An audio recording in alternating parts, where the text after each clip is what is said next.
నమస్కారం అండి. ఇప్పుడు మనం నిర్ణయం అనే ఒక చక్కటి కథను వినేద్దామండి. నీకు నీ కొడుకు మీద నిజమైన ప్రేమ లేదు, ఏమిటి మీరనేది? నిర్లక్ష్యంగా భర్త వైపు చూసింది సరోజిని. ఉన్నమాటే అంటున్నాను. నువ్వెంతసేపు నీ కూతుళ్ళ గురించి తప్ప కొడుకు సంసారం, వాటి సుఖ సంతోషాల గురించి ఆలోచించవు. నీలాంటి వాళ్ళని ఆ దేవుడు కూడా మార్చలేడు. ఎప్పటినుంచో మనసులో ఉన్న ఆ రెండు మాటలు అనేసి బయటికి వెళ్ళిపోయాడు రాఘవరావు. ఆయన అలా అనడానికి తగినంత కారణం ఉంది. తనకు అమెరికాలో ఉద్యోగం వచ్చినట్టు కొడుకు ప్రసాద్ చెప్పిన రోజు ఆనందం పట్టలేకపోయింది సరోజిని. మా నాయనే, ఇక్కడ ఉద్యోగం వదిలేసాయి, అమెరికా వెళితే బోలే డబ్బే డబ్బు అని సంబరపడిపోతూ అడగని వాళ్ళకు కూడా ఊరు వాడ అందరికీ చెప్పుకుంది గొప్పగా తన కొడుకు అమెరికాలో ఉండబోతున్నాడని. అక్కడికి తన కొడుకు ఒక్కడే అమెరికా వెళ్ళబోతున్నట్టు, ఇంకెవరి పిల్లలు అక్కడ లేరన్నట్టు, వెళ్ళలేదు అన్నట్టు. అది మొదలు.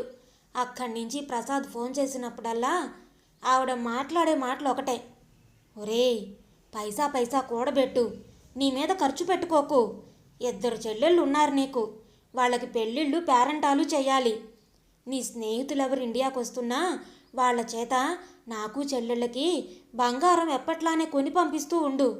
ప్రతీ నెల నువ్వు పంపించే డబ్బు ఇలాగే 1వ తేదీ కల్లా బ్యాంకులో మాకొచ్చేస్తూ ఉండాలి రోయ్. భార్య మాటలు విని విని చీదర పుట్టింది రాఘవరావుకి. తను ఉద్యోగం చేస్తూనే ఉన్నాడు కదా, పూర్తిగా వాడి మీదే ఆధారపడి బ్రతుకుతున్నట్టు ఎందుకలా వాడిని ఓదరగొట్టడం? వాడు కూడా ఊపిరి పీల్చుకోవాలా వద్దా? చాలా పొదుపుగానే ఉంటూ నెల నెలా డబ్బు పంపడమే కాక 2 చెల్లెళ్ళ పెళ్ళిళ్ళకి తనే డబ్బు ఖర్చు పెట్టాడు ప్రసాద్. ఆ తర్వాత తను చేసుకున్నాడు పెళ్ళి. అప్పటి నుంచి తల్లి పోరు మరింత ఎక్కువైంది. వరుసగా కూతుళ్ళ సీమంతాలు, వాళ్ళ పిల్లల బారసాలలు, పుట్టినరోజులు అన్నీ హై లెవెల్లో జరిపించాలి. ఊళ్ళో ఎవ్వరూ కనీ విని ఎరగని రీతిలో చేయాలి. దానికి తగినట్టుగా కొడుకులుంగారు డాలర్లు వెదజల్లాలి.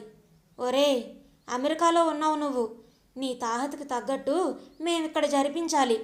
మన చుట్టాలందరికీ కళ్ళు కుట్టాలి. అందరూ నా చుట్టూ భజన చేస్తూ తిరగాలి. నాకు తెలుసులే నీకు అమ్మంటే ఎంత ప్రేమో, నీ చెల్లెళ్ళకి నువ్వంటే ఎంత అభిమానమో.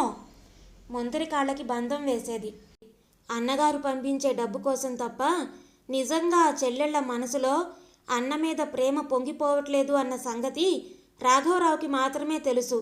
వాడికి పెళ్ళయింది. వాడి సంసారం వాణ్ణి హాయిగా సవ్యంగా చేసుకోనిచ్చేలా వీళ్ళు లేరన్న చింత ఆయనకి బాగా పట్టుకుంది. అమెరికాలో ఉద్యోగం చేస్తున్నాడు, మాకు కారు కొని పెట్టకూడదా అన్నయ్య?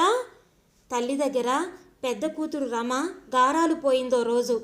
చెల్లెళ్ళు మీరుగాక పొరుగింటి నుంచి వచ్చిన ఆ కోడలు మహమ్మారు అనుభవించడానికా నా కొడుకు సంపాదించే డబ్బు? చూస్తూ ఉండు, 4 రోజుల్లో మీరు కారు కొనుక్కోవడానికి డబ్బు పంపాలని వాడికి ఫోన్ చేస్తాను అన్నది సాధించింది సరోజిని. ఇంకా రెండో అల్లుడి మటుకు ఊరుకుంటాడా? తప్పలేదు ప్రసాద్కి ఆయన గారికి కూడా సమర్పించుకోవడం. తన భార్యా పిల్లల కోరికలు అణగదొక్కుతూ చెల్లెళ్ళవి, ఇంటి అల్లుళ్ళవి గొంతెమ్మ కోరికలు తీరుస్తూ వాళ్ళ గుమ్మాల్లో ఖరీదైన లేటెస్ట్ మోడల్ కార్లు నిలబెట్టిన కొడుకుని ఏమాత్రం మెచ్చుకోలేకపోయాడు రాఘవరావు. వాళ్ళకి లేఖితనం నేర్పుతున్నాడు చేజేతులా అనిపించింది. పులి మీద పుట్రలా పెద్దల్లుడికి ఉద్యోగం పోయింది. ఆఫీసులో ఏదో గోల్మాల్ చేశాడని పీకేశారు ఉద్యోగంలో నుంచి. కాళ్ళు తన్ని పెట్టుకొని సిగరెట్టు మీద సిగరెట్టు కాలుస్తూ హాయిగా ఇంట్లో కూర్చుంటున్నాడు. ఎవడి మోచేతి కింద ఉద్యోగం చెయ్యను, నా బావమరిది అమెరికాలో ఉన్నాడు, ఆ మాత్రం చెల్లెలి కుటుంబాన్ని పోషించలేడా అంటూ అందరి దగ్గర వాగుడు మొదలుపెట్టాడు. దానికి తందానా తానా తల్లి కూతురు. ఎత్తుకెత్తు మరో కుటుంబాన్ని పోషించాలంటే ఈ రోజుల్లో మాటలా? ఒక్క తిండితోనే అయిపోదు కదా, ఇంకో ఇల్లన్నాక ఎన్ని ఖర్చులు. అందులో పైగా పిల్లల చదువులకయ్యే ఖర్చు అంతా ఇంతానా ఈ కాలంలో? నీకిదేం రోగమే? కొడుకుని కాపురం చేసుకొనియవు. ఆ కూతురికి అల్లుడికి బుద్ధి లేకపోతే నీ బుద్ధి బుర్ర ఎక్కడికి పోయాయి? సీరియస్గానే అన్నాడు రాఘవరావు. కానీ సరోజినికి కావలసిందల్లా కోడలు సుఖపడకుండా ఉండడమే. ఎప్పుడు చెల్లెళ్ళ రందితో కొడుక్కి మనశ్శాంతి లేకుండా చేస్తుంటే ఆటోమేటిక్గా ఆ భార్యాభర్తల మధ్య గొడవలు వస్తూనే ఉంటాయి. దానివల్ల కోడలు ఏడ్చుకుంటూ కీచులాడుతూ కాపురం చేస్తుంది. ఇంక సంతోషం ఎక్కడుంటుంది దాని మొహానికి? అదే ఆవిడకి కావలసింది. తన అన్న కూతుర్ని చేసుకోమంటే మేనరికం చేసుకోనని ఇష్టం లేదంటూ ఈ పిల్లని చేసుకున్నాడు అన్న కక్ష పీకల దాకా ఉంది ఆవిడికి. నిజంగా కొడుకు మీద ప్రేమ ఉన్నదైతే వాళ్ళ కాపురంలో తంపులు పెట్టాలని ఎందుకు అనుకుంటుంది? తల్లి ఏడ్చే దొంగ ఏడుపుల్లో, చెల్లెళ్ల సంసారాల సమస్యలతో మెంటల్గా చాలా అప్సెట్ అయిపోతున్నాడు రాను రాను ప్రసాద్. తండ్రి కూడా రిటైర్ అయ్యాడు. ఆ రోజు ఫోన్లో తల్లి ఓ పెద్ద పిడుగు పడేసింది. చిన్నల్లుడు గారు ఉద్యోగం మానేసి వ్యాపారం చేయదలుచుకున్నారట. బిజినెస్ చేస్తారట్రా. నువ్వు పెట్టుబడి ఇవ్వాలి. ఎంతైనా నీ చెల్లెలి మొహం చూసి ఇవ్వకుండా ఎలా ఉంటావు? 2 రోజులు పిచ్చి పట్టినట్టు ఆలోచించాడు ప్రసాద్. ఆ విసుగు చిరాకు చూపించుకునేందుకు భార్య ఉందిగా. ఎన్నాళ్ళని ఆ భార్య మటుకు భరిస్తుంది? అమెరికాలో ఉన్నామన్న పేరే గాని చిన్న చిన్న సరదాలు, చిన్న చిన్న కోరికలు కూడా తీర్చని భర్తని భరించడమే కాక అతని విసుగులు, చిరాకులు, అలకలు ఎన్నాళ్ళని భరించాలి అన్న ఆవేదన ఆమెని కృంగదీస్తుంది. పెళ్ళిళ్ళయి ఇన్నేళ్లైనా పిల్లలు పెద్దవాళ్ళవుతున్నా అక్కడ వాళ్ళు స్థిరపడట్లేదు. ఇక్కడ తమని మనశ్శాంతితో బ్రతకనివ్వట్లేదు. వాళ్ళందరూ ఇక్కడి నుంచి వస్తున్న డాలర్లతో దర్జాగా గడుపుతున్నారు. తమకే ఓ ఇల్లంటూ కొనుక్కోవడానికి డబ్బులు లేవు. ఇక్కడ ఇన్నేళ్లుగా ఉంటున్నా కూడా. అందుకే భర్తతో ఓ రోజు అనేసింది, చిన్నల్లుడు గారు బిజినెస్లో పెట్టిన డబ్బంతా హుష్కాకి దివాలా తీశారని ఫోన్ వచ్చిన రోజు ఆ రోజు. ఇలాంటి వాళ్ళ వల్ల మనిద్దరి మధ్య దూరం పెరగడం మీకు బాగుందా? కోపంగా చూశాడు. నీకసలు ప్రేమాభిమానాలు ఉంటేగా? చిర్రెత్తుకొచ్చింది ఆమెకి. తన సంసారాన్ని తను పోషించుకోక ఇంకొకటి మీద ఆధారపడిపోయి పైలా పచ్చీస్గా గడిపే వాళ్ళ అడుగులకి మడుగులొత్తుతూ జీవితం గడిపితేనే ప్రేమాభిమానాలు ఉన్నట్ట? అయినా నాకు తెలియక అడుగుతాను, వాళ్లవేనా కుటుంబాలు? వాళ్లవేనా సంసారాలు? మనది సంసారం కాదా? మీరు, నేను, మన పిల్లలు, మనదొక కుటుంబం కాదా? ఎంతసేపు వాళ్ళని గురించిన ఆలోచనలతో మీలో మీరు మదన పడిపోతూ నేనేదన్నా చెప్పబోయినా పురుగులా నన్ను తీసిపడేస్తూ ఉంటే నాకు మీ వాళ్ళ మీద ప్రేమాభిమానాలు ఎందుకుంటాయి? ఎందుకు ఉండాలి? ఏ ఆడదానికైనా అత్తగారు మంచిదైనా కాకపోయినా పువ్వుల్లో పెట్టి చూసుకుంటూ ప్రేమ చూపించే భర్త ఉంటే సంతోషిస్తుంది. దానికి నోచుకోలేదుగా నేను. అలాంటప్పుడు నాలో ప్రేమాభిమానాలు ఎందుకుంటాయి వాళ్ళ మీద? తెల్లబోయాడు ప్రసాద్. చేదు నిజం అతని మొహాన్ని పాలిపోయేలా చేసింది. భార్య మాటల్లో ఏమాత్రం అబద్ధం లేదని అతని మనసుకి తెలుసు. కానీ ఒప్పుకోవడానికి అతనిలో ఉన్న అహంకారం అడ్డొచ్చింది. ఇప్పుడు ఆ రేడియో లేకపోతే ఏమైపోతుంది? చిన్నమ్మాయి వాళ్ళు కావాలంటే ఇచ్చేశాను. నిన్న రాత్రి మీరు నిద్రపోయాకొచ్చి పట్టుకెళ్ళింది. ఇచ్చేయడం ఏమిటి? పొద్దున్న లేచింది మొదలు రాత్రి పడుకునేదాకా నా కాలక్షేపం అదే అని నీకు తెలుసు కదా. అయితే మాత్రం బాధే ఉంది. అలాంటివి ఎన్నైనా కొనివ్వగలడు మన అబ్బాయి. రేపే వాడికి ఫోన్లో ఓ ముక్క చెప్తాలేండి. దానికోసం ఈ నెల మరి కాస్త ఎక్కువ పంపుతాడు డబ్బు. సిగ్గు లేకపోతే సరి, నువ్వు ఈ జన్మకి మారవు. ఒళ్ళు మండుకొచ్చింది రాఘవరావుకి. మొన్నటికి మొన్న కిందటి నెలలో చక్కగా పనిచేస్తున్న టీవీ ఎవరికో అమ్మేసి ఆ డబ్బు చిన్నల్లుడి జలసాల కోసం ఇచ్చింది. వెంటనే కొడుక్కి ఫోన్ చేసి, టీవీ పాడైపోయిందిరా, పని చేయట్లేదు, కొత్తది కొనాలి అంటూ అబద్ధాలు. దానికోసం ప్రత్యేకంగా మళ్ళీ వాడి డబ్బు పంపడం. వాడి కష్టం దోచి ఈ పైలా పచ్చీసుగాళ్ళకి పెట్టడం ఏమిటి? ఎన్నాళ్ళిలా? అందుకే రాఘవరావు ఒక్క ముక్కలో భార్య మీద తనకున్న అసహ్యాన్ని బయటపెట్టాడు. నీకు నీ కొడుకు మీద నిజమైన ప్రేమ లేదు. ఎప్పుడు కొడుకు ఫోన్ చేసినా భర్తని మాట్లాడనివ్వదు సరోజిని.